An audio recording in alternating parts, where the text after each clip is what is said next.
Hello everyone, my name is Just Missioner from Off Meta Builds, and today I would like to share with you a Galvanic Shards Tactician build.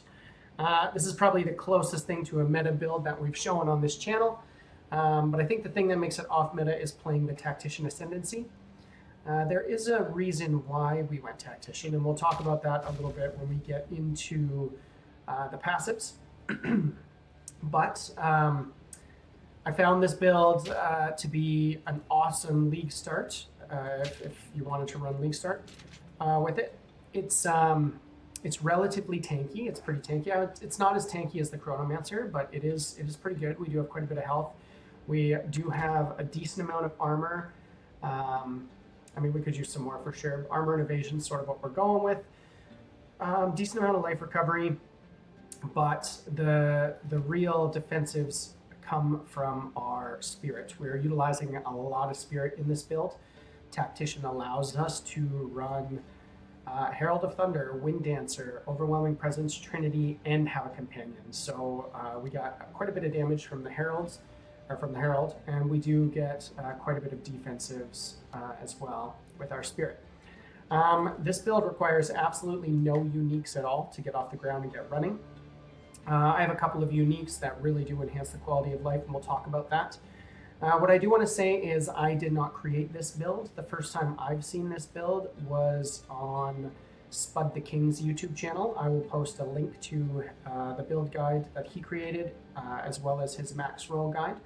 But I did change a couple of things. He's not using the pet, and I changed some of the passives. But the layout with the skills are the same. This build's capable of doing incredible damage. It's tanky, its mapping experience is really easy, and there's a decent combo that we play with when it comes to bossing. And I'll talk about that in the maps portion, in the map example. So, what is this build? Let's jump right into it. I'm going to jump into our skill gems. So, our main mapping skill is our Galvanic Shards. We are supporting that with Lightning Infusion for the extra lightning damage. We're supporting it with Conduction for more shock. Our big damage, our boss damage, it scales with shock. The more shock we can apply to a boss, the more our shock burst rounds do to the boss. So we don't really use our Galvanic Shards on bosses, but this is really nice if we are fighting like a rare, and we shock it and then we shock burst rounds it. We are also using Fork. This pretty much makes this skill forked out, as you can see there. It gives it a nice added range, which causes our Herald of Thunder to proc when we kill an enemy. So Fork is a must-have. We have mobility on there. I like the reduced movement speed penalty because you do move slow when you are firing these rounds otherwise. And then nimble reload, just to have quicker reload with our Galvanic Shards. If you only have a 4 link, you can get rid of nimble reload, but if you have 5, it's quite nice. Our main source of single target damage is our shock burst rounds. So what this does when you put your shock burst rounds on, it's like a machine gun. Now, it does very little damage unless you are hitting a shocked target. If you're hitting a shocked target with it, it does tremendous damage, and again, I'll show that kind of in our map example. But we are supporting our shock burst rounds with the concentrated effect, just to have more area damage. We're going elemental focus. For more elemental damage, it's primarily lightning damage we're dealing. We are going Primal Armament, again, for more weapon elemental damage. This is a weapon skill. It scales with weapon elemental damage. We're going Fresh Clip because what we'll do, again, when we're fighting a boss, is we're just channeling this on the boss. You can hit your reload, and it extends the clip. The more ammo you pump into the boss, the more each of those shots are going to do. And then our final skill is Deliberation, just again for the more damage. Doesn't matter if we have much of a movement speed penalty, we can dodge roll out of the way when we're fighting bosses. Dodge roll and shoot some more, dodge roll and shoot some more. So that is our boss damage. We are using Plasma Burst. Now this ability, basically you just charge it up. As soon as you get that animation right there, you can let go. If you hit a boss with that, it'll do tremendous damage, and it puts a lasting shock on them. That's really important because we'll load our plasma, our plasma blast. Now, it does take a while to charge up, so I usually load it in right before a boss is about to spawn. I start charging. As soon as the boss spawns, you hit him, put on your shock burst rounds, and you just pump the boss. So plasma burst will leave a nice long-lasting shock. We're supporting that with ambrosia. It consumes quite a bit of our mana when we load it. Oh, I gotta wait for a sec. But we're only loading one shot. We're just using it to get a nice long-lasting shock on the boss, so it doesn't really matter too much. Having the nice extra lightning damage is good. Lasting shock. Now, it does quite a bit of shock damage, or quite a decent shock on its own, but to have this in there, all we have to do is hit a boss once, and it will be shocked until it dies. So it's really nice to have that increased shock duration. We're using Execrate, just more chance to inflict our shock on the enemies, and we're using Lightning Exposure, which reduces their lightning resistance when we hit them. That sets us up for our nice boss killing rotation, where we hit the boss with our plasma, we equip our rounds, we can hit reload, and we're just, by the time this clip is empty, the boss will be dead. Now, this build is very, very spirit hungry. We're going to talk about why we went Tactician. We went Tactician because it's really great for spirit heavy builds, so we'll talk about that in a bit. But I'm going to go over what we're using our spirit for. So we're using Herald of Thunder. This is really nice. When you kill an enemy, it electrocutes other enemies, it zaps them. We're killing tons of enemies with these, with our Galvanic Shards, and Herald of Thunder procs off of that. So we're using Magnified Effect for more area of effect. We are using Innervate for more lightning damage. And Maim. I just put it in there to have that extra Maim on it. We are using Wind Dancer. It's a nice defensive ability. We are supporting that with Blind. We're also supporting it with Wind Wave, which triggers Wind Wave when stunned, so it just kind of like knocks the enemies back when you get stunned. And we're supporting it with Unbreakable, just more stun threshold while it's up, and it's always up. We're also using Overwhelming Presence, which is nice. It just makes enemies easier to inflict our shock on. We're supporting that with Cannibalism for the maximum life on kill, and we're killing a lot. Oh, someone wants to buy our crossbow. Sure, why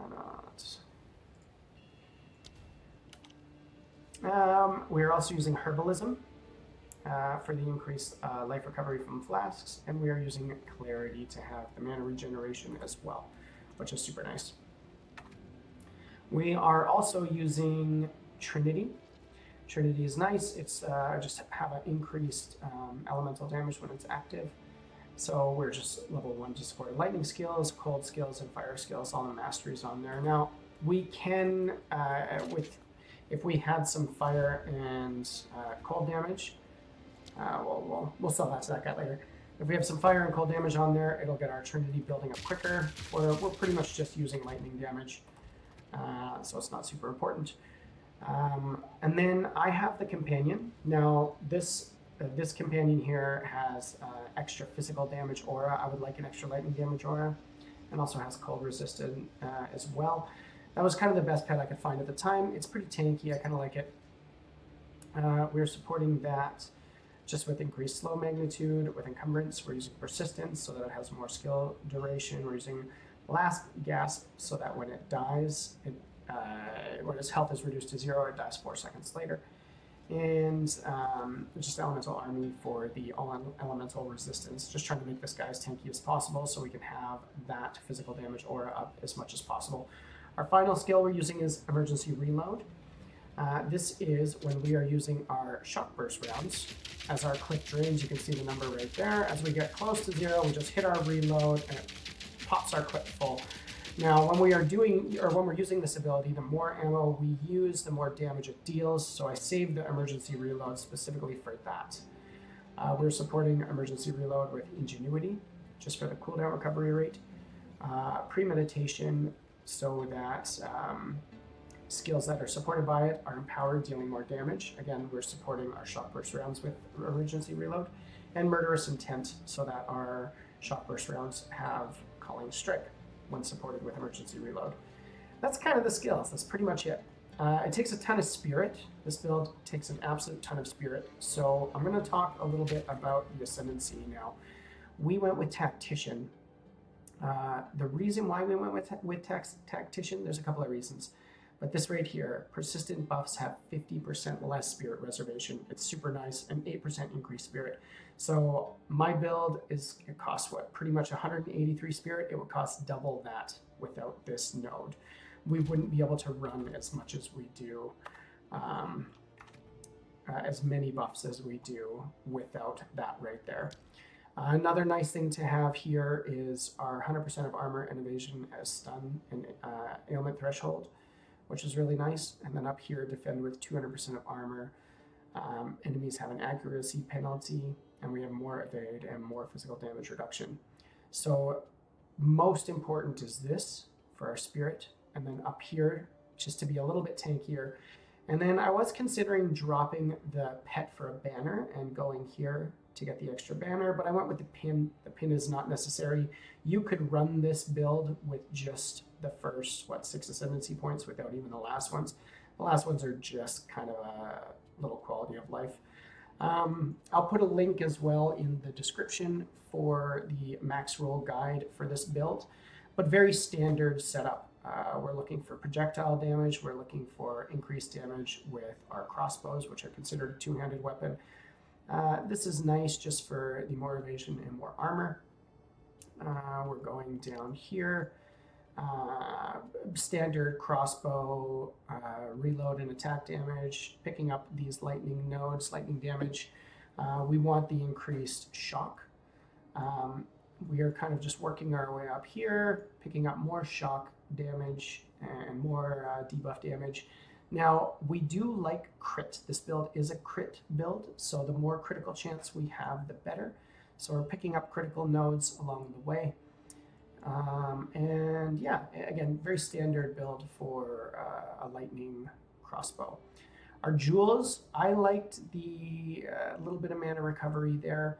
But our main focus is we're looking for lightning damage and crossbow reload speed. So that's what we're socketing our jewels into. Yeah, so with that, I'll talk a little bit about the gear. Whoops.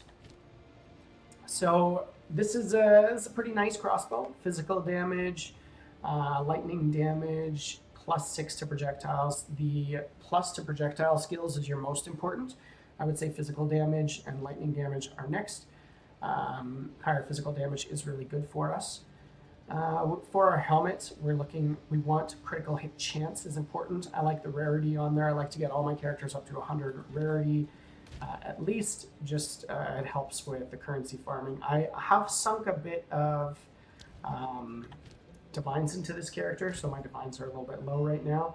And I have been building up some other characters for the channel, so my divines are a bit low, but I've had good luck divine farming with this guy. So yeah, primarily on the helmet, we are looking for critical hit chance and resistances and life. On the chest, I need spirit and triple resist if possible. Anything extra is a bonus. On our rings, we're looking for lightning damage, physical damage. You do require a baseline of, what is it? I have to take a quick look. There's a baseline of strength, int, and dex that you need to properly run this build. I'll see if I can get those numbers up here. I believe it's a total of 137 strength, 164 dex, and 47 int to properly run this. So I did find strength and dex on my rings just to kind of bring that up. But again, the damage is nice. Balancing out your resistances with your rings is nice. And the rarity as well. We do want to get resistance capped. I'm not quite there. I do have room for improvement. The amulet, again, spirit important, resistance is important, max life is important. I did put overwhelming strike on for the anointment. Overwhelming strike is up here, which is just extra crit. really, crit is quite important for this build. Oops. So yeah, moving down, our gloves. Rarity critical damage bonus is important as well. The fire damage on the gloves just kind of came with them. And our boats, of course, you're going for movement speed, armor and evasion, and some resists. You could run a belt that isn't Headhunter. I just try to run this whenever I can. I love Headhunter. It's so nice. Killing rare mobs and just taking their modifiers is awesome. Just your standard flasks, nothing special there. And I'm running a couple of unique charms. I really like this charm. Right. Oh, I don't even have it on. I have a... Oh, I think it's on my other character. Yeah, just use, I guess, the poison charm and the ignite charm. So that's kind of the gearing. Now, I was playing around with this new chase crossbow. It's cool. I think our damage is better with a bow like this. You could definitely run this bow, and it would be fine. But I like this one a little bit more. So, yeah. So this build, I'm probably in about, I'd say maybe 7 or 8 divines. I found a headhunter for pretty cheap. It's not the best headhunter, but the thing I wanted mostly on it is the unique effect. But yeah, it's a really good build. It's incredibly quick, easy to play, nice and easy map experience. I can pretty much watch YouTube videos and surf for non-meta builds that I haven't tried yet while I'm mapping, and then when I get to a boss, just charging up our plasma bolts and then pumping it with our shock burst rounds. Yeah, incredibly fun build. Probably the closest build to a meta build that I've shown on the channel so far.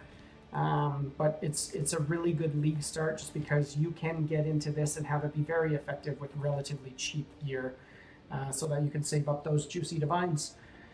With that, I will roll a example, a map, tier 15 map example, just to show you what it plays like at the end here. But yeah, thank you for checking it out. And if there is any other builds, any off-meta builds or build ideas that you guys have that you'd like me to check out on this channel, please let me know in the comments down below. And yeah, I look forward to seeing you guys next week. Thanks, everyone. All right, we are going to jump into a tier 15 blooming field and give it a go.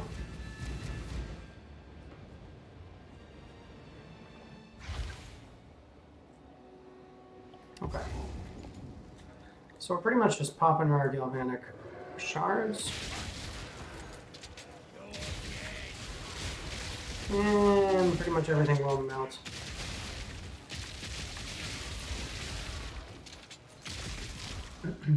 Map play is incredibly quick and super easy.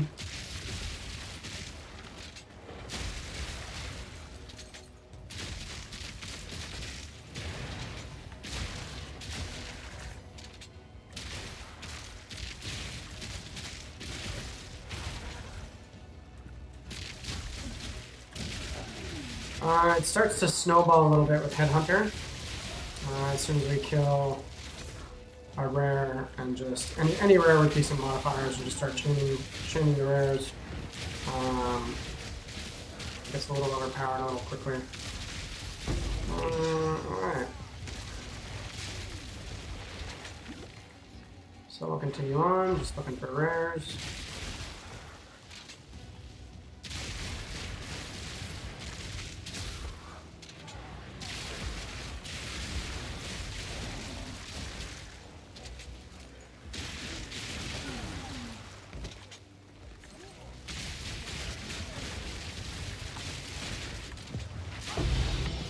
Oh, sweet.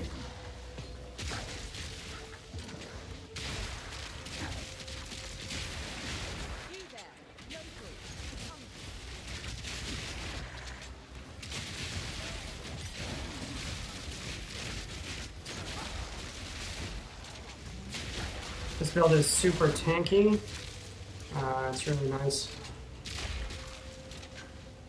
I know armor is not the best scaler for defensives, but it's yeah, it's actually quite nice, quite tanky.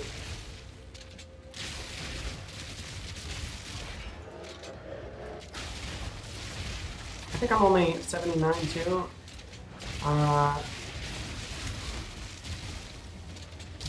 It does scale.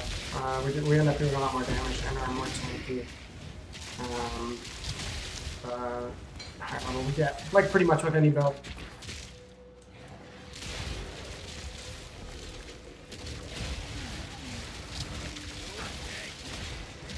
Ooh.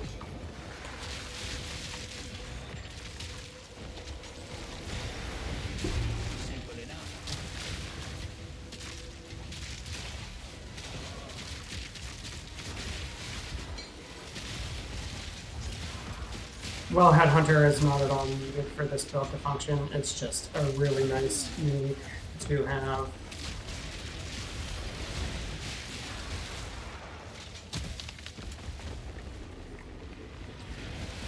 Oh.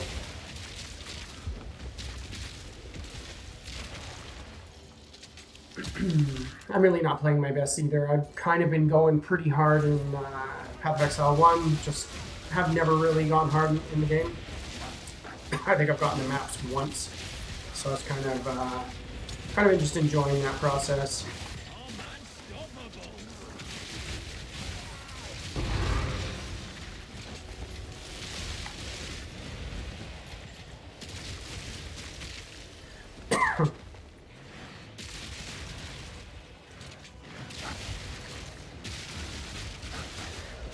This is not going to be the best boss, I think, to showcase this build, but we'll find him anyway.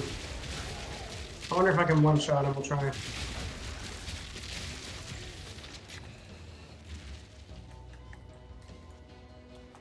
As you can see, we got like 6 modifiers. Headhunter is just so nice. Anytime I can squeeze it into a build, I try to.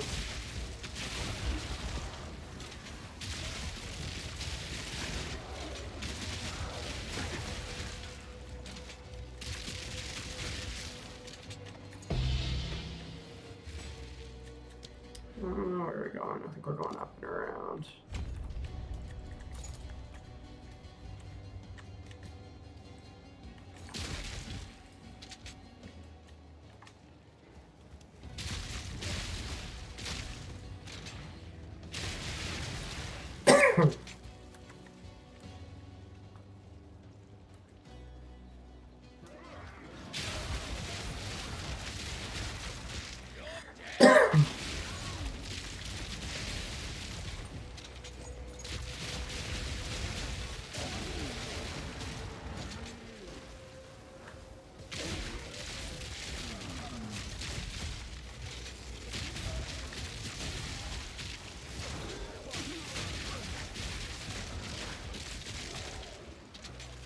Alright, so we'll work our way up to the boss, and I'll show you the combo that we do for boss play.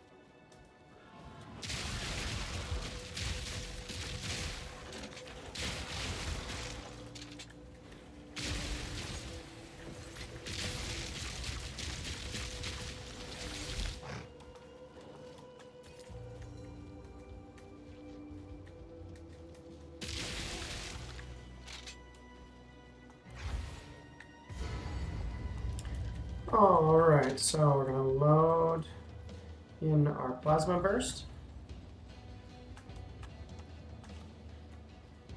And we're going to charge it up. As soon as he jumps down, we'll hit him. And then we're just going to pop that. Load in our plasma burst. I'm gonna get ya.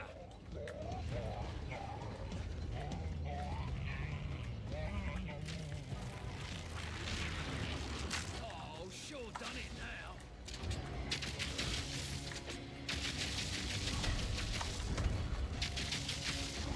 Yeah, we should let him get the bell. Perfect. And we'll load in our plasma burst one more time.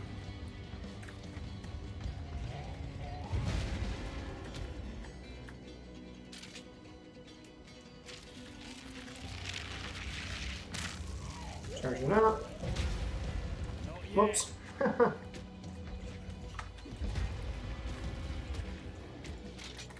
Oh, that's weird.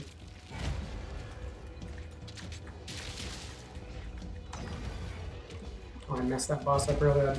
Loading our plasma burst. What do you mean not yet? Crazy.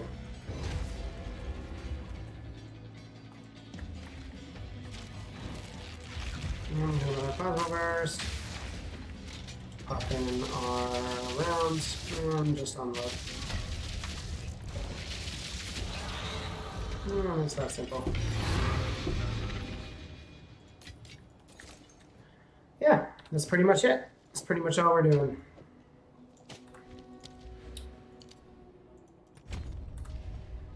Yeah. Thank you all for checking out the video, and we'll see you again next time.